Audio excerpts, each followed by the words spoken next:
Kasus Irene Sokoy, ibu hamil yang meninggal dunia usai ditolak 4 rumah sakit di Papua, kini sampai ke telinga Presiden Prabowo Subianto. Presiden Prabowo membicarakan kasus tersebut dengan Menteri Dalam Negeri Tito Karnavian dalam rapat terbatas di Istana Kepresidenan Jakarta dan meminta rumah sakit hingga para pejabat di Papua diaudit. Ini masalah yang memang saya dikasih tugas yang rutin oleh beliau untuk menjaga inflasi di daerah.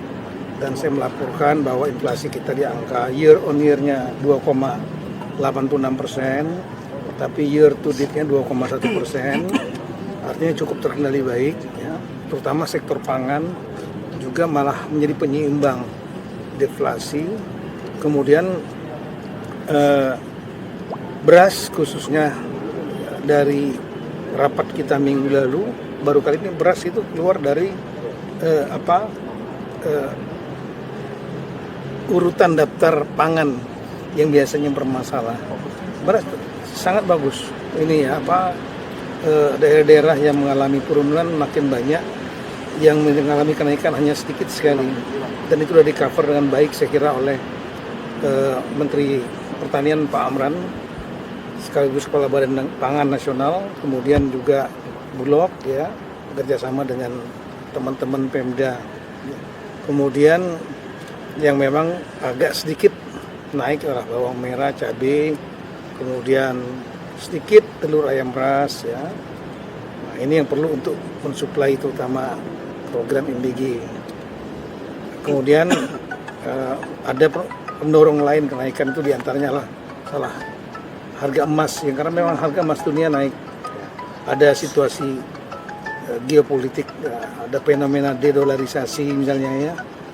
Kemudian saya juga melaporkan kepada beliau mengenai masalah pertumbuhan ekonomi daerah, karena saya juga diberikan tugas kalau inflasi seminggu sekali, sebulan sekali pertumbuhan ekonomi daerah kita bahas, ya, di mana yang tertinggi misalnya Maluku Utara, ada yang minus yaitu Papua Tengah. Saya sampaikan, tanya beliau kenapa penyebabnya, di antaranya karena adanya ekspor dari Freeport yang bertahan, adanya smelter yang pernah terbakar, kemudian ada longsor, ya, membuat produksinya mereka menjadi tertahan. Itu mengakibatkan pertumbuhan ekonomi Papua Tengah, Timika, itu mengalami kontraksi minus 8%.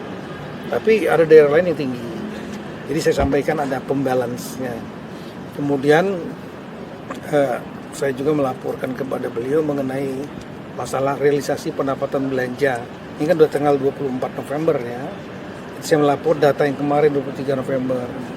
Daerah-daerah ini pendapatannya sudah mencapai total semua 552 daerah, provinsi, kabupaten, kota, 38 provinsi, 98 kota, 416 kabupaten. Itu rata-rata di angka 82-83%. Targetnya di atas 90% pendapatan. Kemudian belanjanya di angka lebih kurang 68%.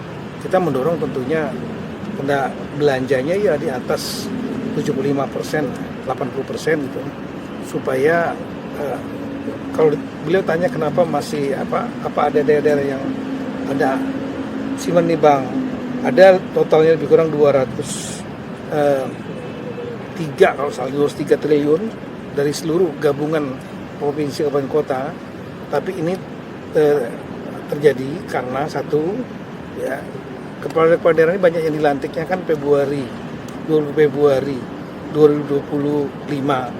Mereka lagi nyusun dalam tanda petik kabinetnya lah, kepala dinas, sekda dan lain-lain. Nah, itu buat perlambatan. Lelang juga terjadi pelaksanaan, begitu lambat. Kemudian daerah-daerah juga mempersiapkan anggaran untuk membayar kontrak akhir tahun, yang memang kalau selesai pekerjaan baru dibayar di akhir tahun biasanya. Setelah itu mereka juga harus persiapan anggaran untuk membayar gaji dan biaya operasional di bulan Januari. Beda dengan pemerintah pusat, KL. Kalau kita kan dibayar oleh Kementerian Keuangan. Kalau daerah tidak, dia akan membayar sendiri gitu. Memang ada dana transfer pusat, tapi juga dia harus persiapan. Kalau dana transfer pusat terlambat datang, maka dia bisa cover. Gaji kan nggak boleh ditunda.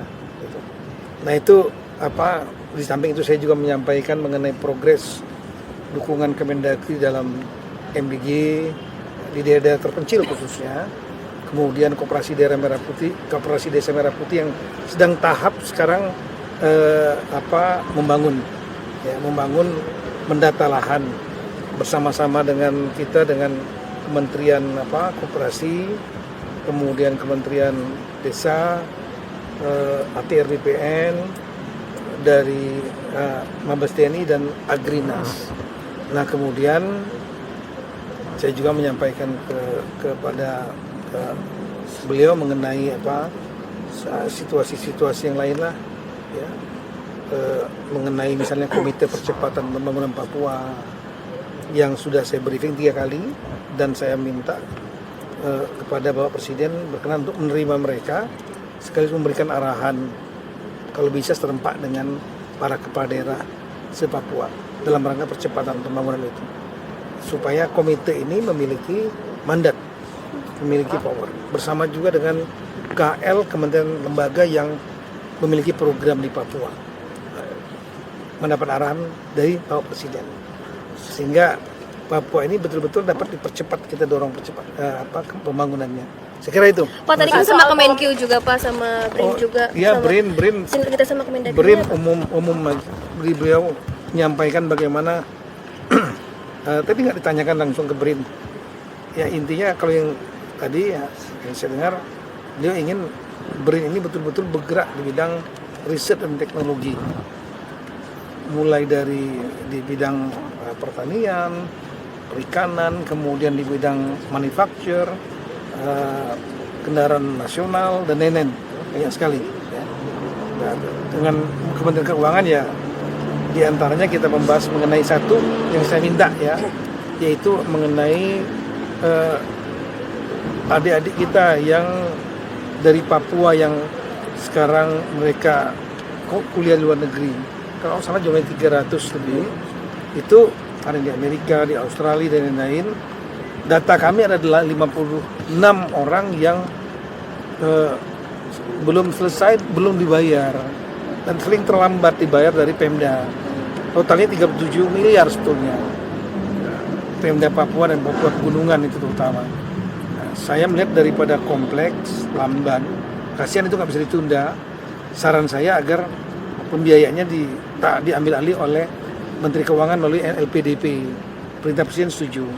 Yang 37 ini akan diambil alih oleh LPDP. Saya segera menyerahkan datanya kepada Menteri Keuangan dan Menteri Luar Negeri. Tadi Pak Menlu juga ada. Pak, soal polemik pelayanan kesehatan di Papua itu dibahas nggak Pak? Iya. Itu seperti apa Pak? Saya melapor pada beliau. Jadi antaranya itu perintah beliau untuk segera lakukan perbaikan audit, dan saya sudah nyampaikan, saya sudah komunikasi dengan gubernur sudah. Saya minta gubernur, begitu saya dapat informasi, gubernur Pak Matias Fakiri sesegera mungkin ke rumah korban, keluarga korban, semua dibantu. Yang kedua melakukan audit internal, masalahnya di mana.